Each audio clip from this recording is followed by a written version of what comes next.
Have you ever seen a celebrity being punished for speaking the truth? Malcolm Jamal Warner said something in public that powerful people couldn't tolerate. What happened next will shock you. First, they tried to silence him. Then they slowly poisoned his career step by step. But Malcolm never gave up. Today, I'm going to show you the truth the media never wanted you to see. Malcolm Jamal Warner, dead at the age of 54 on a drowning accident while he was vacationing with his family in Costa Rica. I am tired of running for shade. And aren't you tired of being hustled and played? And aren't we all tired of crying about how hard it is to be black in America, even if it looks like we've got it made? Has this been difficult for you? Yeah. Because when you watch someone who you know and love, go through what he's gone. You might know him best as Theo Huxtable, the heart and soul of The Cosby Show. But today, we're not just remembering Malcolm Jamal Warner for his iconic role, we're grappling with his final words. Because they weren't just a farewell, they were a wake-up call. And if for some reason you can't find a reason to smile, then that's probably the best time to be the reason for somebody else to smile. Now that he's gone, the questions are getting louder. Why did no one pay attention when he tried to speak his truth? And why does it seem like every time someone dares to call out what's wrong, their voice gets cut off permanently? But freedom has its limits, so here we are, tear-streaked and salt-stained faces. Traces of trauma and pain lace our DNA like our black pride is cut and laced with self-hate. What's really going on here? Are we mourning a heartbreaking accident, or are we staring straight at a pattern that's becoming impossible to deny? Malcolm's sudden passing at just 54 has left fans devastated, but many aren't buying the official story. Authorities are calling it a simple drowning caught in a deadly rip current while on a family trip to Costa Rica. The spot, stretch, of water near Clay's Beach in Limon. But as the details trickle in, the doubts are only growing. Reports that the 54-year-old was in Costa Rica on a family vacation and accidentally drowned while... According to the Associated Press, local police initially said beachgoers pulled Malcolm from the water. But by the time Costa Rica's Red Cross arrived, it was too late. He had no pulse. From there, he was taken straight to the morgue. But for many, the official version of events isn't adding up. The timing feels off. The way it happened feels off. And the words Malcolm left us with just days before, it's all a little too chilling. 'Cause here's the thing, Malcolm wasn't just there to relax. He had a purpose. He was ready to tell the truth, the kind of truth people don't like hearing. Can you tell me the fate of the people who consciously take the bait and embrace the very traits placed upon them by their captors, who by design are inclined to keep them believing they're second rates? Just 48 hours before his death, Malcolm dropped what would become his final podcast episode of Not All Hood. But looking back now, it wasn't just another episode. It was a farewell in disguise, and it hit hard. This wasn't light conversation. He was speaking from the gut. Malcolm shared a moment he had with spoken word artist Tamika Georgia Mee Harper. She challenged the very name of his podcast.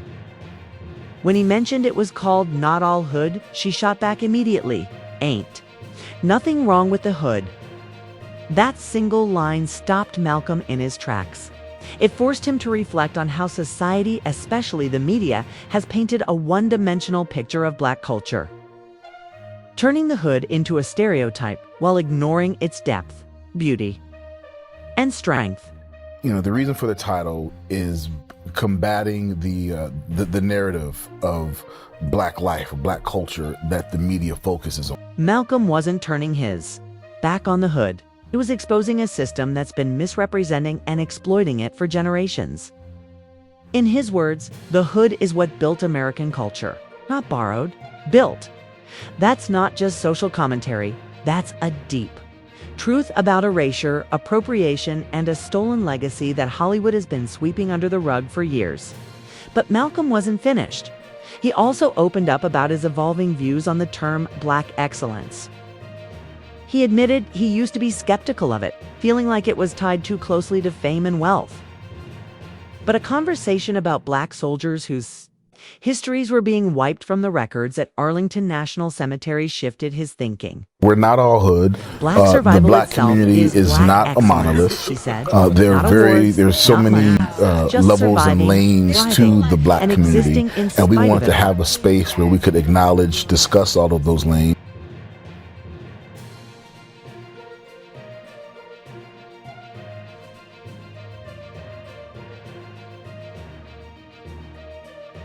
Just survival. Those two words hit like a ton of bricks when Malcolm said them. But now, knowing how suddenly his life was taken, they feel even heavier. It's as if he sensed the clock was ticking, like he knew his last message had to be about something bigger than himself, about the strength, the struggle, and the unbreakable spirit of black resilience. And within 48 hours of sharing that raw, personal conversation with the world, Malcolm Jamal Warner was gone. For so many of us, Malcolm will always be Theo Huxtable, the goofy, lovable kid brother who grew up in our living rooms on The Cosby Show. He was the teen who made us laugh, who wrestled with real issues like dyslexia, and who always had those heart-to-heart talks with his TV parents. That image of Theo the kind, down-to-earth son stuck with Malcolm for years. But here's the thing. The man behind that character, it was so much more. If you look beyond the public face, you won't find scandals or self-inflicted drama. Instead, you'll see a man who's quietly navigated some of life's toughest blows, personal heartbreak, public fallout from a show forever changed by controversy, and the weight of expectations that follow child stars into adulthood. Through it all, Malcolm stayed grounded. He turned pain into reflection. He grew not into a tabloid headline, but into a respected artist, poet, and truth-teller. It's difficult not to, not to feel something, have some kind of emotional response to, what this person is going through. But perhaps the hardest chapter of his career wasn't something he caused. It was something he was dragged into, the Bill Cosby scandal. For Malcolm, this wasn't just a news story. It was personal. He was caught between the man who gave him his big break and the overwhelming public outcry that followed. It wasn't a simple choice of loyalty versus morality. It was far more complicated. To understand how heavy that was for Malcolm, you need to know how deep their bond went. Cosby didn't just cast him as Theo, he mentored him. He chose a 13-year-old Malcolm after a massive nationwide search. On set, Cosby wasn't the typical celebrity. He led by example, staying humble, staying real. Malcolm often said that watching Cosby taught him how to stay grounded. Even when fame came knocking, Cosby even gave him creative advice that stuck, like avoiding trendy slang so the show wouldn't feel dated. Years later, Malcolm watched those old episodes with his daughter and realized Cosby was right. The show still held up. That relationship, part mentor, part father figure, made the scandal hit Malcolm in a deeply personal way. He wasn't defending Cosby's actions, but he was also mourning the loss of someone who had shaped his life.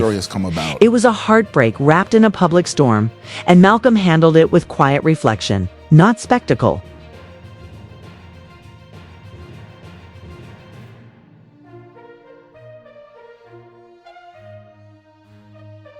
When dozens of women, more than 50, publicly accused Bill Cosby of assault. It wasn't just Cosby who found himself in the glare of public scrutiny. Malcolm Jamal Warner, best known as Theo from The Cosby Show, suddenly had to face a storm he never asked for. People wanted to know, what would he say? But Warner didn't rush out with a cold PR statement.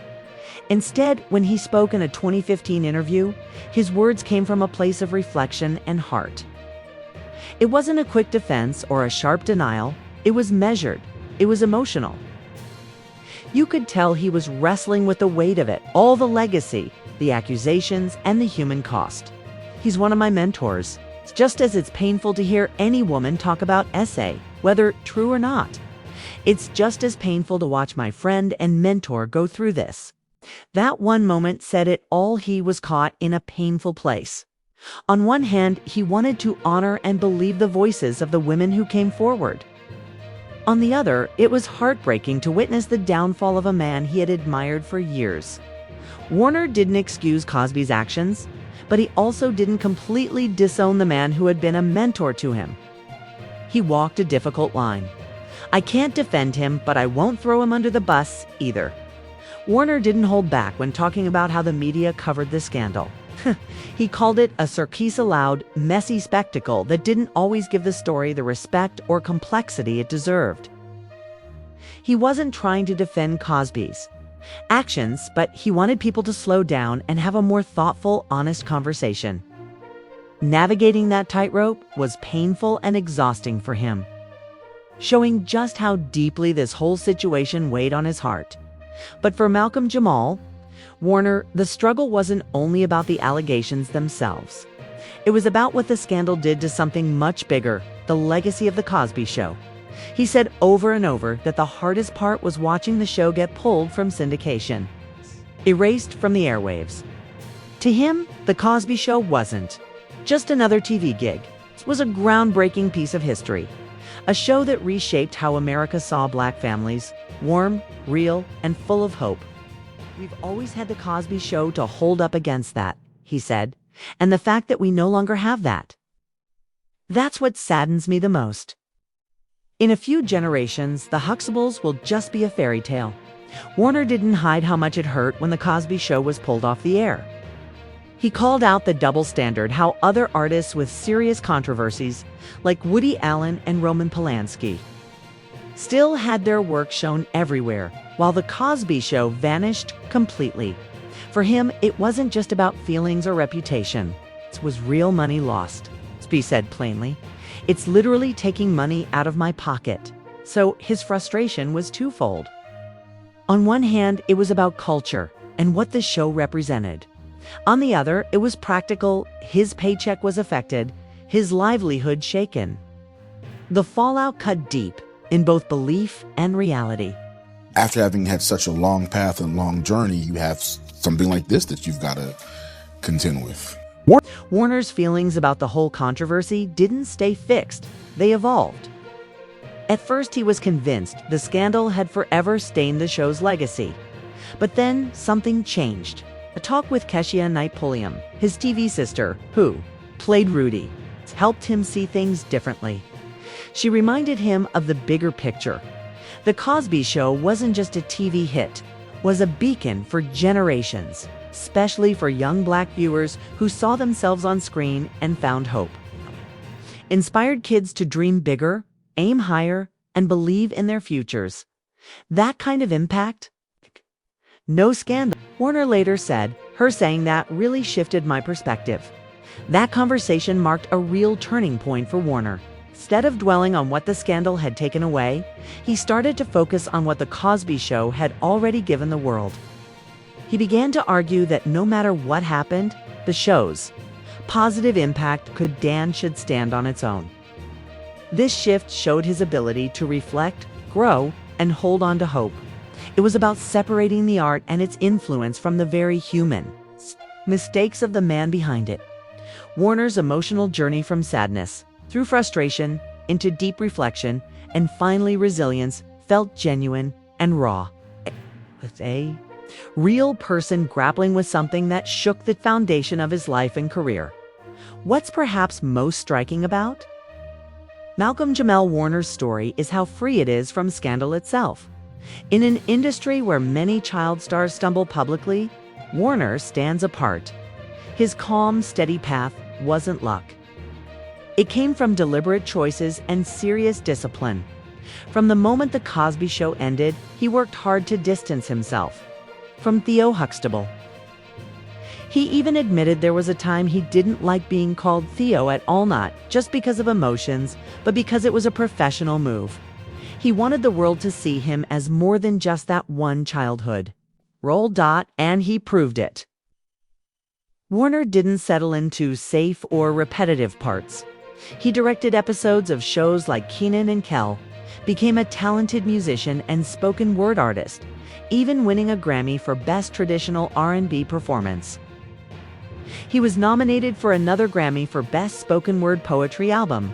As an actor, he pushed himself in different directions, co-starring in the comedy Malcolm and Eddie, taking on dramatic roles in The Resident Suits and Major Crimes, and even appearing in the critically acclaimed American crime story, The People. O.J. Simpson. His range and steady rise show it wasn't luck or happenstance. It was the result of consistent, hard work and a fierce commitment to being seen as a serious artist in his own right. They were tired of me fighting with the writers. And what really stands out about Malcolm Jamal Warner's story is what's missing: no messy scandals, no public meltdowns, no brushes with the law. While many of his peers struggled with addiction, legal troubles, or headlines, Warner managed to stay clear of all that. He gives a lot of credit to his mom, Pamela, who guided his career and instilled discipline from the very start, even back in the 80s. Long before it was trendy to preach positive vibes, Warner was already on that path. His 1988 book, Theo and Me, Growing Up Okay, wasn't about chasing fame. It was a heartfelt message to young fans: stay away from drugs, make smart choices, and take responsibility for your life. That absence of scandal says a lot. Warner didn't just survive the rocky road of child stardom, he studied what went wrong for others and built his life to avoid those pitfalls. His creative journey reflects that growth too. While his early book leaned on his TV fame, his later work got deeper and more socially conscious. His Grammy-nominated spoken word album, Hiding in Plain View, and his 2017 short film, You Can't Hear Me, tackled heavy topics like mass incarceration, racism, and deportation. These projects weren't just surface level. They were fueled by a personal and political awareness Warner developed early, thanks to his dad, who made him study Black leaders like Langston Hughes as a kid. Warner's evolution from child star to thoughtful, purpose-driven artist is no accident. It's proof of what happens when talent meets intention, and when someone chooses to grow on their own terms. No matter how bright the spotlight shines, but beyond the professional challenges and public dramas, some of Warner's most defining moments were deeply personal and private. These quiet heartbreaks shaped how he views love, fame, and privacy far from the tabloids. One of the toughest losses came early in his adulthood. Michelle Thomas, his former girlfriend and Cosby Show co-star who played Justine, Theo's on-screen love interest. Though their romantic relationship ended in '94, they stayed incredibly close. Then, in '97, Thomas was diagnosed with a rare, aggressive stomach cancer. When she passed away in December '98, at just 30 years old, Warner was reportedly by her side. Losing someone so young, someone who shared both the spotlight and a deep bond with him, was a heartbreaking reminder of life's fragility. And Warner faced that pain away from the cameras with quiet grace and deep reflection. That loss, private and profound, likely shaped the calm, thoughtful, and serious way he approaches life and love even today. At least one reason to smile.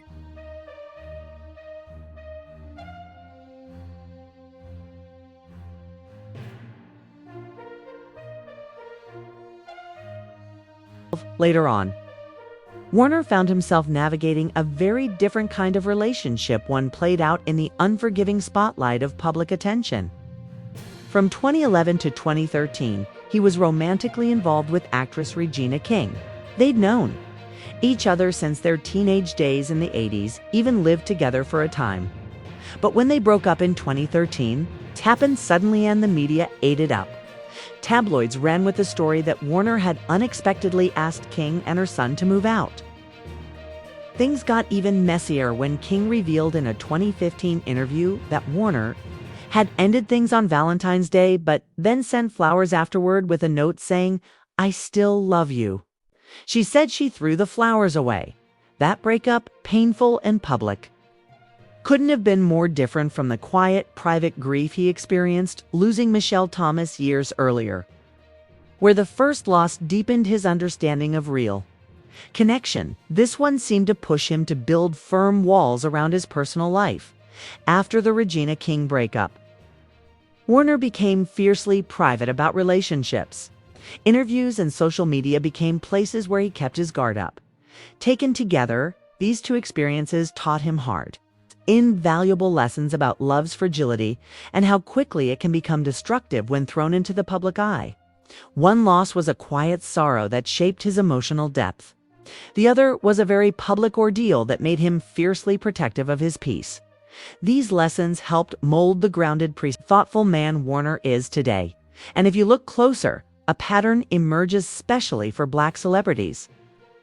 Whenever they start peeling back the layers, speaking honestly, challenging old systems, or trying to reclaim their own stories, tragedy seems to follow. Warner was no different, but he wasn't just stuck in the past. He was actively reimagining the future.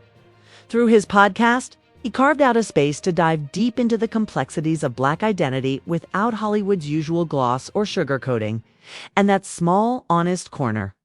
It was a challenge to the status quo. Quiet, maybe, but powerful. And we still think it's dope. Just like the music we're programmed to celebrate.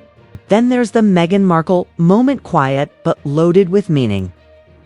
On an earlier podcast appearance on The Tush Show, Warner was asked about working with Markle on Suits. At first, his answer sounded like a standard, polite response. She was cool, really nice. But then, when asked if he knew she was Black, his tone shifted. He said, "The great thing is, she knew." On the surface, it might sound like a compliment, but the real message was beneath the words. Warner wasn't just praising Markle, he was suggesting something more complex. That she knew her Blackness, but didn't always show it. That she made a choice to lean into a certain closeness to whiteness. And maybe, just maybe, Hollywood preferred it that way. He didn't spell it out. He didn't have to. It was in the way he said it. The pause, the weight behind those words. A quiet critique now being looked at through a whole new perspective. It was cool. We didn't really have scenes together, so I'd see her, and she was really nice, really cool. My best friend, I was talking about Chris.